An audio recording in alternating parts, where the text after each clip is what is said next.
Haftarat Lech Lecha. Avraham. Victoire sur la tyrannie. Je ne sais pas qui était mon arrière-grand-père.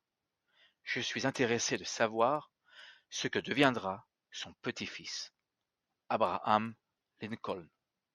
Quel lien pouvons-nous établir entre la Haftarat Lech Lecha et la Parashat Lech Lecha? En deux versets, l'un extrait de la Paracha, l'autre de la Haftara, sont à même de répondre à cette interrogation.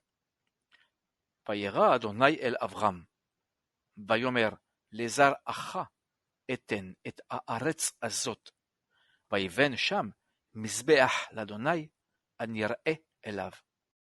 Et l'Éternel apparut à Abraham et dit: C'est à ta postérité que je destine ce pays.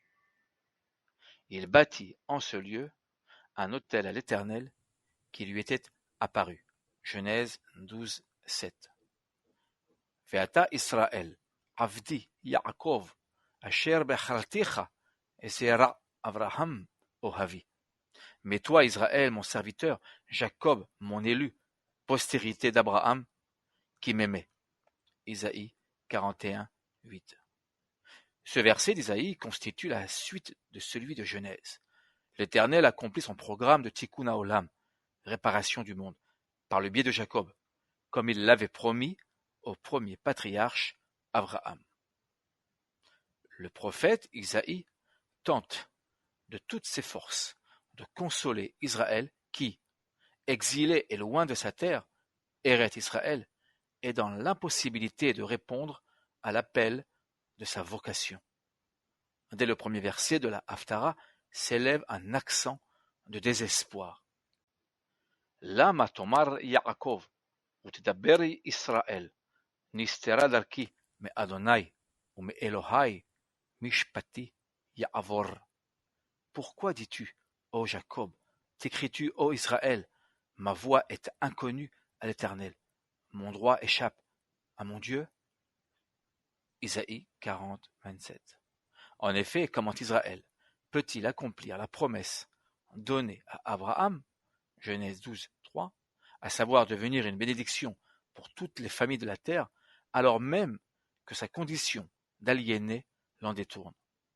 Comment Israël, alors écrasé sous l'emprise du joug de nations étrangères, loin de sa terre et comparé à un vermisseau, Isaïe 41, 14, pourra-t-il diffuser la lumière de la justice dans le monde et repousser à tout jamais l'obscurité de tyrannie et d'empire conquérant sans foi ni loi? Le prophète Isaïe répond au désespoir d'Israël.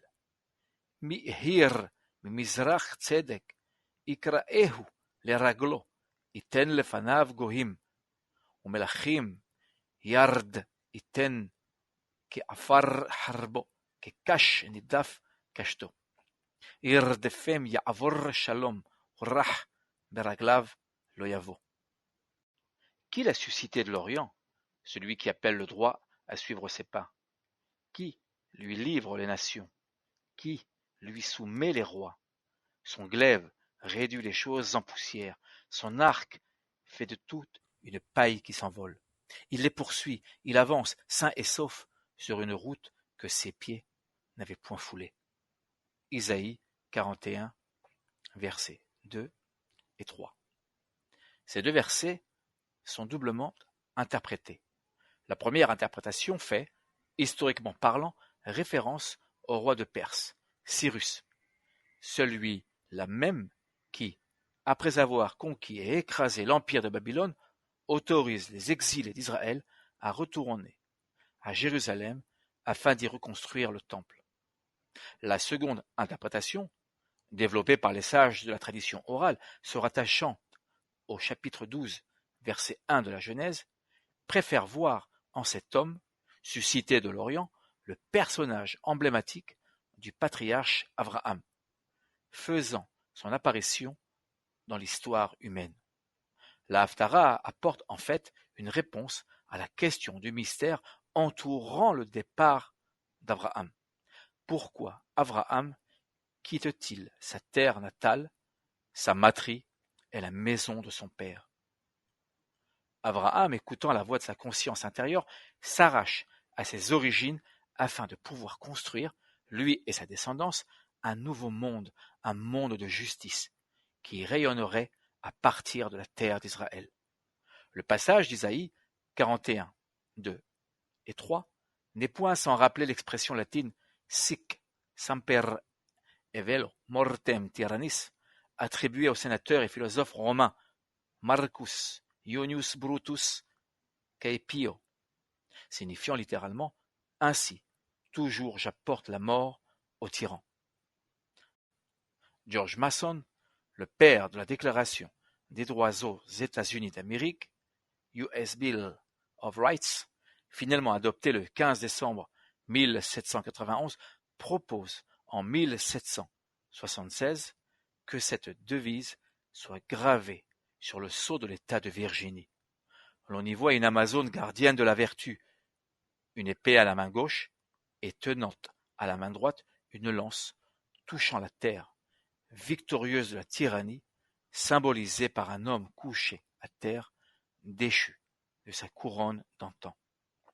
Alors que le personnage d'Abraham apparaît généralement dans le livre de Béréchit, Genèse, sous le signe du chesed, de la bonté, par sa quête incessante de paix, comme cela transparaît à travers le partage des pâturages avec son neveu Lot, et sa défense des justes, de fait absent de Sodome et Gomorrhe, le livre des prophètes, et plus particulièrement le livre d'Isaïe, présente Abraham sous le signe de la justice rigoureuse, disposé à sauver son peuple, comme il le fit pour son neveu Lot, pris en otage. Vaishma Avram Kenishba Achiv Vayarek et Chanichav Yelidei Veto 18 Vayerdof Adan. Et Abraham, ayant appris que son parent, Lot, était prisonnier, arma ses fidèles, enfants de sa maison, 318, et suivit la grâce des ennemis jusqu'à Dan. Genèse 14, 14. La vocation d'Abraham, n'apparaissant point explicitement dans notre paracha, transparaît pourtant dans la Haftara. Mi eir mimizrach tzedek ikraehu leraglo iten lefanav goim umlachim yard iten ke'afar harbo ke'kash nidaf kashto. Qui l'a suscité de l'Orient, celui qui appelle le droit à suivre ses pas? Qui lui livre les nations?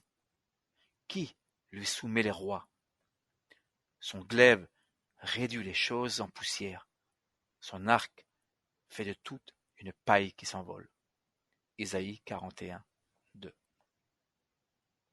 Le terme tzedek, signifiant droit, Bible du rabbinat, ou bien justice, André Chouraki, peut être également traduit par victoire ou salut, comme le proposent respectivement les grands traducteurs, Samuel Cahen et Louis II. En effet, l'occurrence tzedek, fréquente dans le livre d'Isaïe, doit être comprise en raison du contexte et de la rhétorique propre au Tanakh dans le sens de tzedaka, victoire, salut. D'une certaine manière, la lecture de la Haftara prépare le lecteur à la prochaine paracha, Vayera, où l'on apprend Ki yeda'ativ lema'an asher yetzave et banav ve'et beto ahrav ve'shameru derech Adonai la'asot tzedaka u'mishpat למען הביא אדוני על אברהם et asher diber alav. Si je, moi l'Éternel, l'ai distingué, Abraham, c'est pour qu'il ordonne à ses fils et à sa maison après lui d'observer la voie de l'Éternel en pratiquant la vertu et la justice, afin que l'Éternel accomplisse sur Abraham ce qu'il a déclaré à son égard. Genèse 18, 19. Le Rav Lord Jonathan Sacks enseigne. La foi du judaïsme, commençant avec Abraham, atteignant son expression la plus détaillée dans l'alliance du Sinaï, envisagée par les prophètes et articulée par les sages, est qu'en agissant en réponse à l'appel de Dieu, nous pouvons collectivement changer le monde. Les flammes de l'injustice, de la violence et de l'oppression ne sont pas inévitables. La victoire des forts sur les faibles, du grand nombre sur quelques-uns, des manipulateurs sur ceux, les intègres, même s'ils ont eu lieu à presque chaque époque et à presque chaque endroit, ne sont pas inscrits dans la structure de l'univers.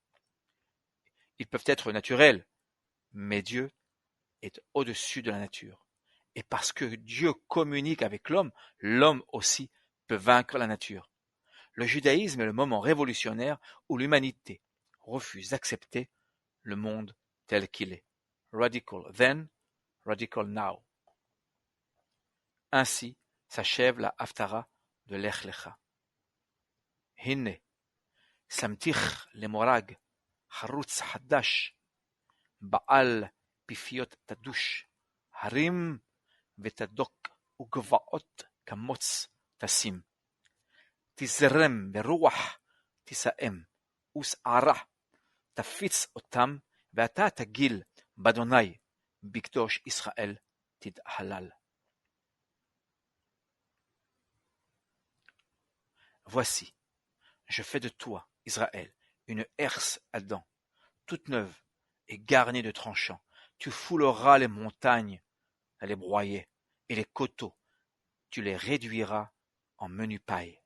Tu les vanneras et le vent les emportera, la tempête les dispersera, tandis que toi, tu te réjouiras en l'Éternel.